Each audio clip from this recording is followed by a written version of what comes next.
It's 8:47 on a Friday night, and there are 32 tickets on the rail. Your hands are burned in 4 places. The sauté pan in your right hand weighs 6 pounds, and you cannot put it down for another 90 minutes. You are the best cook in this building. You are the 6th most important person in it. Lever 1. The dishwasher. You're 17. You walked in because the sign in the window said, "Help wanted." The chef looked at your hands. He didn't ask for a resume. He asked if you could start tonight. You said yes. He pointed to the back corner of the kitchen, past the line, past the walk-in, past the prep tables, to a steel pit the size of a bathtub, stacked 4 feet high with sheet pans, hotel pans, saw pots, sauté pans, and cutting boards.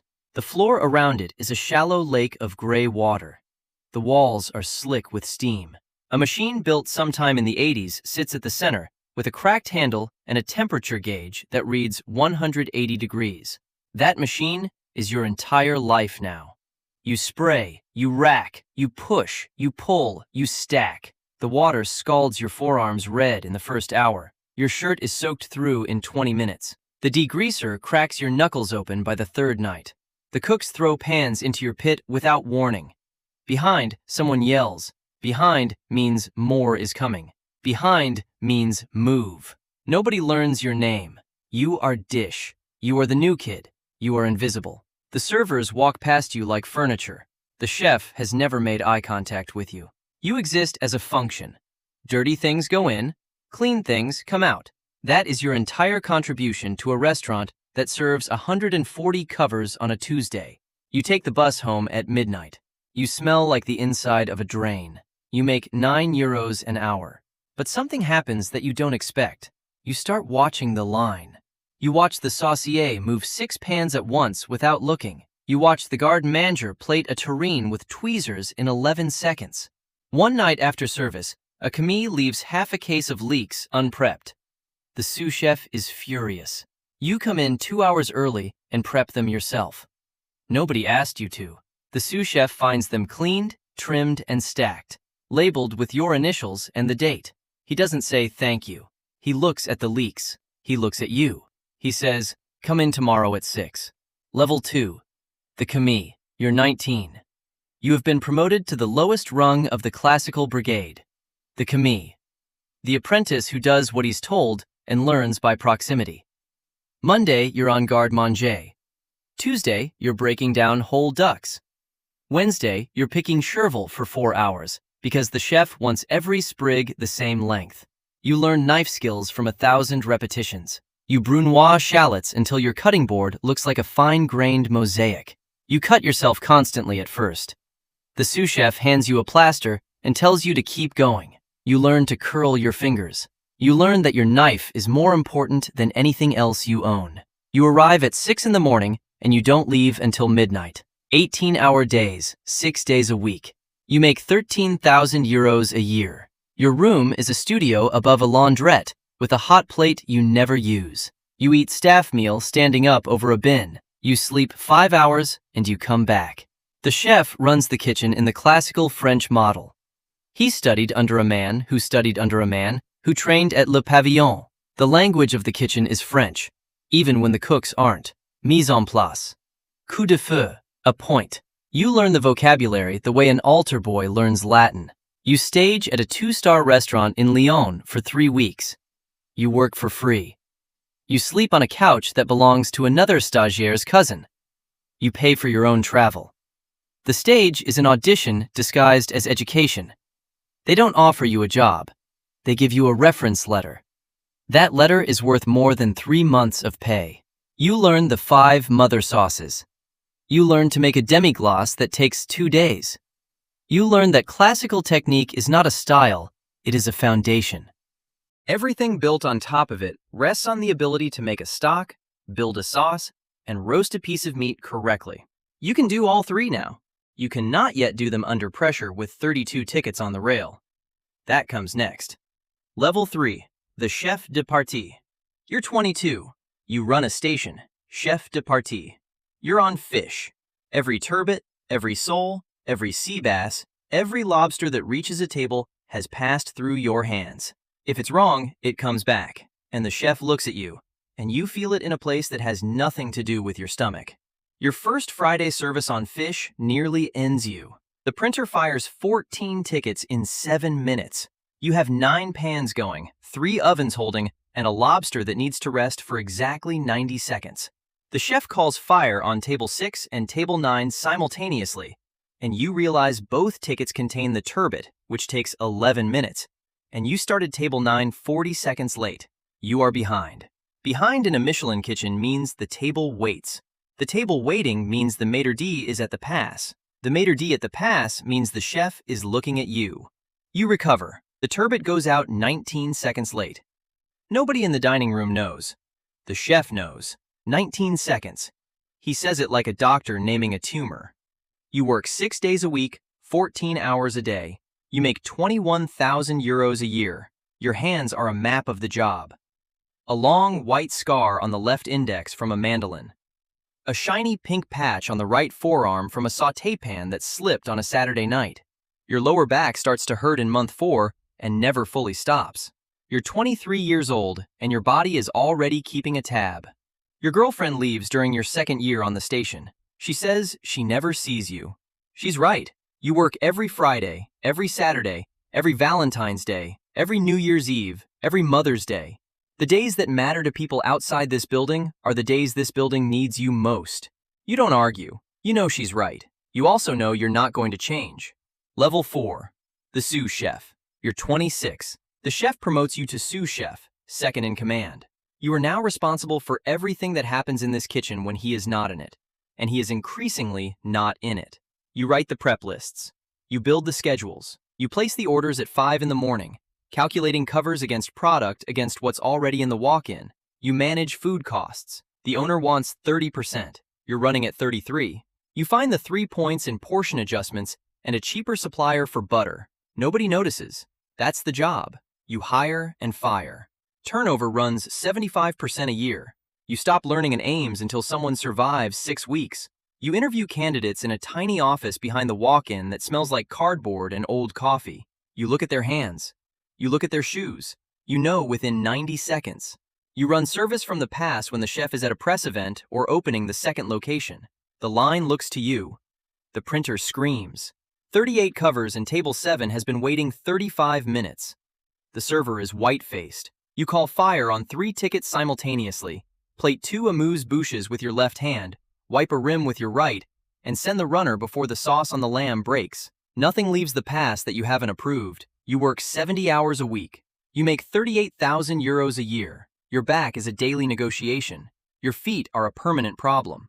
You have a burn scar on your left forearm from a night the fryer spat during a 200-cover Saturday. You eat standing up over a bin. You don't remember the last time you ate a meal sitting down. Your doctor tells you to slow down. He has never stood on a line. The chef tells you something after service one night that you'll carry for the rest of your career. The hardest part of this job is not the cooking. The cooking is the easy part. The hard part is making 20 people who are tired and underpaid and burned cook better than they think they can. Leadership in a kitchen is not talent. It is patience applied under heat. Level 5. The chef de cuisine. You're 31. You leave. That's how it always happens. You take the top job at a new restaurant across the city. The owner hired you because of your reference, your tasting menu, and the fact that his last chef walked out mid-service on a Saturday. You are the chef de cuisine. The kitchen is yours. Every dish on the menu is your decision. Your name is on the menu now, not the owner's. Yours. You write the menu. This is harder than any service you've ever worked. Not the cooking. The idea. What is this restaurant? What does the food say? You test 45 dishes to put 14 on the card. You refine each one a dozen times. Too much acid. Not enough fat. The texture of the celeriac puree needs another pass through the tamis. You plate the same dish 15 times until it matches the image in your head. You manage 22 people. You set the tone. If you scream, the kitchen screams. If you're calm, the kitchen finds a gear it didn't know it had. You learn this by getting it wrong first. You scream at a commis during a Friday push and watch his hands shake for the rest of the night. You never scream at a commis again. The first review lands. The critic liked the pigeon but found the fish course timid. You read that sentence 40 times. You change the fish course the next day. You will spend the rest of your career trying to satisfy people who eat your food once and remember it forever. You make 68,000 euros. You work 6 days. You have not taken a holiday in 14 months. A Michelin inspector visits, and you don't know until afterward. 3 months later, the guide is published. Your restaurant has a star. The phone rings for a week. Reservations fill 3 months out. Your mother calls. She doesn't fully understand what a Michelin star is, but she heard it on the news, and she cries. You feel something open in your chest that you haven't felt since the Sous chef looked at those leeks and said, "Come in tomorrow at 6. You think the star is a reward. It is not a reward. It is a lock on a door you just walked through. Level 6. The chef owner. You're 34. You open your own restaurant. Your name, your money, your lease, your vision. You sign a loan that will take 9 years to repay. You spend 5 months choosing every tile, every light fixture, the exact width of the pass. You are no longer a chef. You are a business owner who cooks. You manage payroll, insurance, taxes, liquor licenses, supplier contracts, and a social media account you don't understand. A restaurant is 30% food and 70% administration. The best food in the city means nothing if the books don't balance. The first year nearly kills you. You sleep 4 hours a night. You lose 11 kilos. There are weeks you can't make payroll, and you put it on your personal card. There are Tuesday nights when 9 covers sit in a dining room built for 44. You stand at the pass and wonder if you've made the worst decision of your life. Then a review comes out, a good one, then another. Then a food writer with 200,000 followers posts a photograph of your signature dish. Reservations start filling. 6 months later, there's a waiting list. The star follows you to the new restaurant within 18 months. A second star arrives 14 months after that. 2 stars. Your name is in the national press. You hire a publicist, which is a sentence that the version of you scrubbing pots at 17 would not understand. You make 170,000 in a good year. You keep almost none of it. The restaurant eats money the way the dish pit ate pans. A new extraction hood costs 22,000. The walk-in compressor dies on a Friday in August, and the repair is 4,700 before parts. You run the numbers every Sunday morning, and you feel a tightness in your chest that wasn't there at 1 star. 2 stars is not twice the pressure. It is 4 times, because now you have something to lose. Level 7. 2 stars.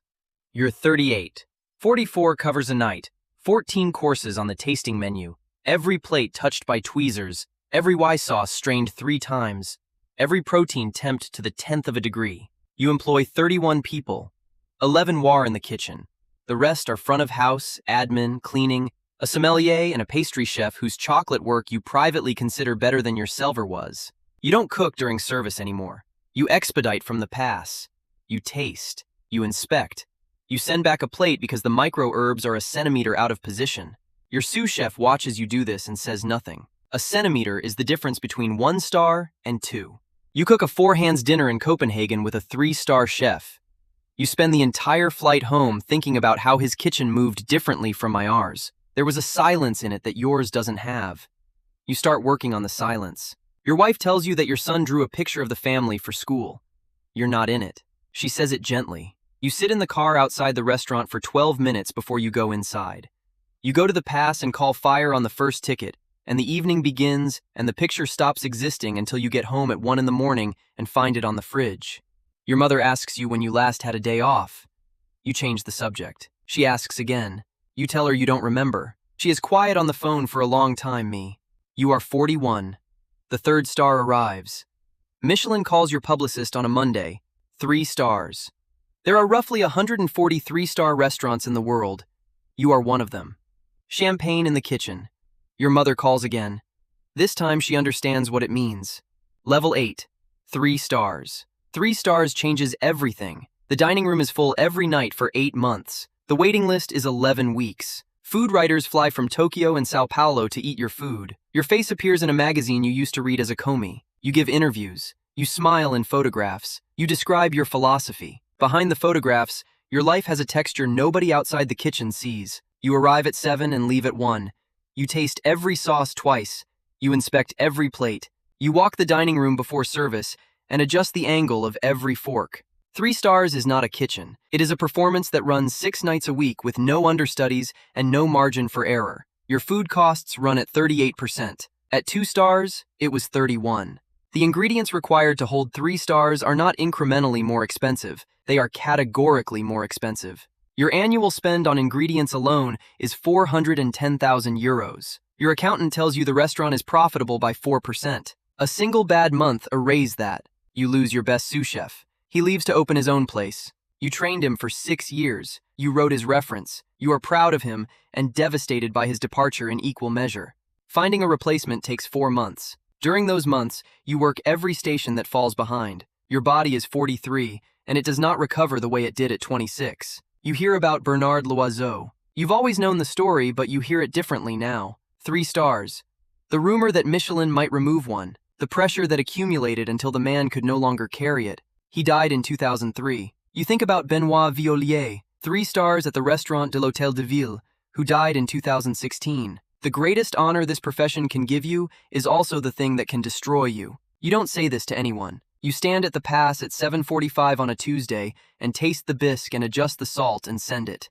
You haven't slept through the night in 2 years. You wake at 4 in the morning and your first thought is the restaurant. Your second thought is the restaurant. Your third thought is whether the langoustine delivery will arrive on time because the supplier has been late twice this month, and if it's late again, you'll need to restructure the second course before service. Level 9. The consultant. You're 52. You closed the restaurant 8 months ago. Not because it failed, because you couldn't hold it anymore. 3 stars for 9 years. 9 years of waking at 4. Your right knee required surgery. Your lower back is a permanent condition. Your hearing in the left ear is measurably worse from 26 years beside the extraction hood. You consult now. Restaurant groups in Dubai and Singapore pay you $180,000 a year to design menus, train kitchen teams, and lend your name to establishments you visit 4 times a year. You appear on television. You endorse a knife brand. You publish a second cookbook. Your face is on the cover. You give speeches at culinary conferences in hotel ballrooms. Young chefs approach you afterward with nervous handshakes. They ask for advice. You tell them to protect their hands. You tell them to learn classical technique before they chase trends. You tell them to eat sitting down whenever they can. They laugh. You're not joking. You mentor a 26-year-old sous chef at a restaurant in Paris. She reminds you of yourself at that age. Stubborn, precise, unwilling to let a plate leave the past with a single element wrong. You tell her she's ready for her own kitchen. She says she's scared. You tell her that being scared means she understands what's at stake. You don't tell her about the part that comes after. The part where the thing you loved becomes the thing you maintain. She'll find that out on her own. Everyone does. Your son is 24. He works in finance. He has never shown any interest in cooking, and you are quietly, deeply relieved. Your daughter is 21. She is in her 2nd year at a culinary school in Lausanne. You told her not to go. She didn't listen. She has your hands. Level 10.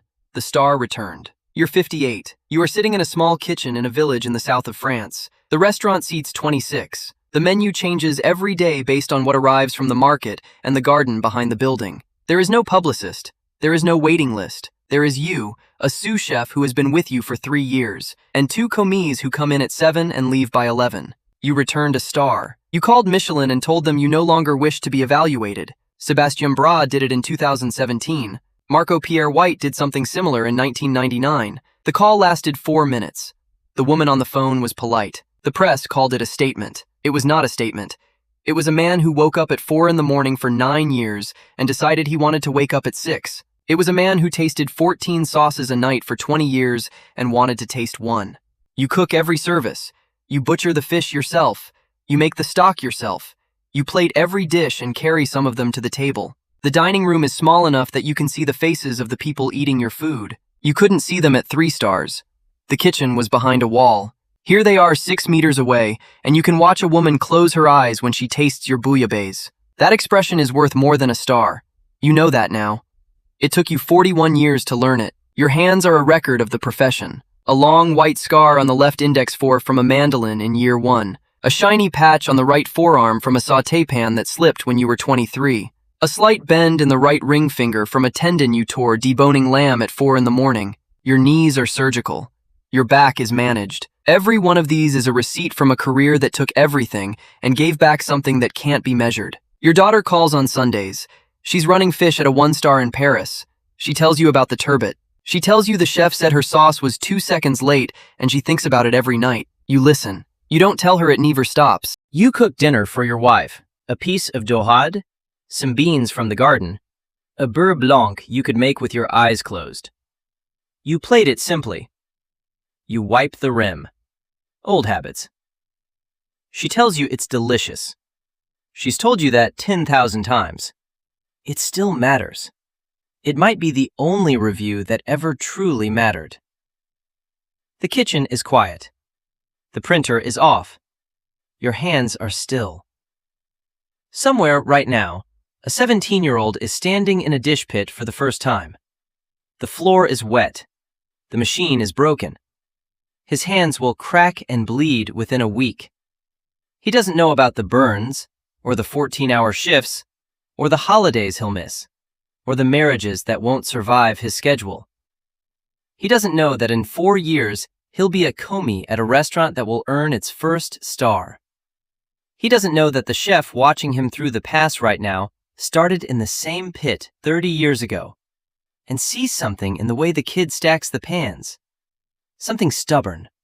Something hungry. He'll figure it out. They always do. The cycle continues.